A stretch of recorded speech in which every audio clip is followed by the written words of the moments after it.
Their names are rather misleading because you would think that a carbon steel pan would actually contain more carbon. In fact, the opposite is true. The cast iron alloy actually contains more carbon. Nonetheless, it doesn't matter whether you have a carbon steel or a cast iron pan. The way to season and care for your pan is exactly the same because they are mostly made of iron with only a small percentage of carbon. Let's talk about the easiest and most effective way to get this done. Let's get to it. To begin with, it might be useful for you to understand why seasoning your pan is necessary. Because both carbon steel and cast iron alloys contain over 97% iron, they are super reactive and will chemically bond with almost anything you cook in it. Thus, seasoning your pan is intentionally creating a chain reaction that chemically bonds together the fat molecules and the iron to create a polymer. The polymer then forms a protective surface on your pan that has natural stick-resistant properties and helps minimize rusting. Well, notice that I said stick resistant because no matter how good your seasoning is, it will never truly be non-stick. And also notice that I said that it minimizes rusting and not anti-rust, because if you do leave water sitting in the pan, it will eventually rust. To season your pan, preheat your oven to at least 260 degrees Celsius or 500 degrees Fahrenheit, as you'll be using it to heat your pan and polymerize the oil. While that's heating up, let's talk about what oil to use. You need to use an oil that contains plenty of carbon-to-carbon double bonds.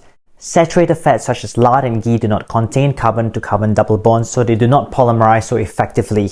Monounsaturated fats such as olive oil, nut oils, sesame, and avocado seed oils contain one carbon-to-carbon double bond, so they are generally better. Polyunsaturated fats such as canola, sunflower, corn, soybean, and flaxseed oils contain two or more carbon-to-carbon double bonds, so they polymerize most effectively.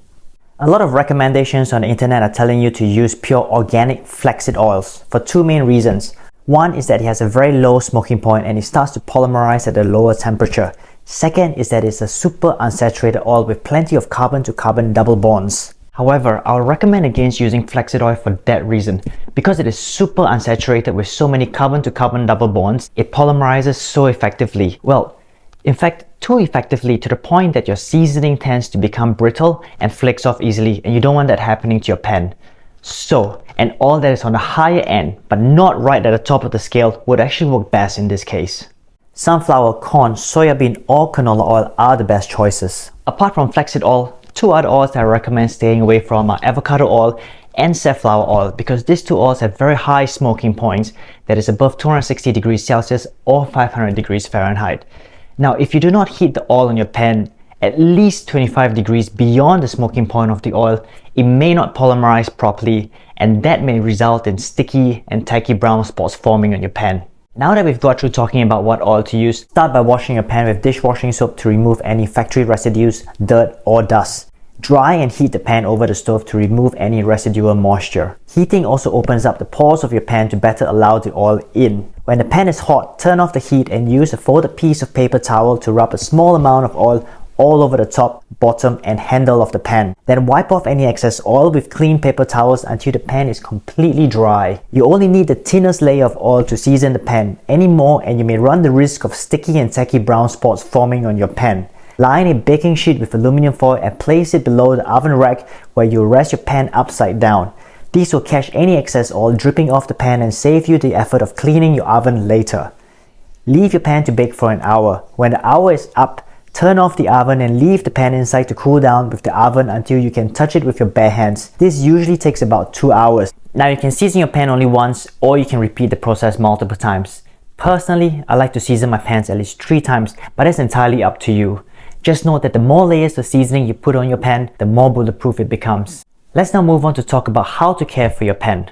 There is an old myth that you should never wash your pan with soap after seasoning. While this was the case decades ago when soap was harsh and full of high pH lye that is super corrosive, the modern day soap is much milder and it will not do any harm to your seasoning. So feel free to wash your pan with water and dishwashing soap after use. Also, scraping your pan with your spatula or steel wool when cleaning is not going to hurt your seasoning because the polymer is really tough. What you shouldn't do is machine wash your pan or leave your pan to soak.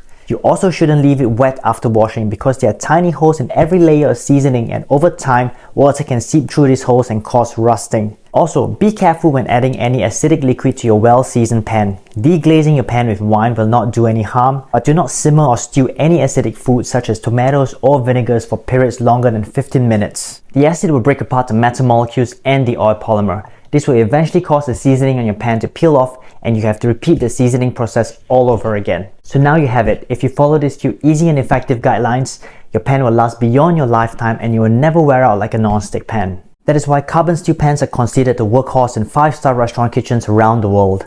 I hope this video was helpful for you, and if there are any topics you'd like me to talk about in future videos, just drop your feedback and suggestions in the comment section below. And remember, the more you cook, the better you get. So keep cooking. Till next time, folks.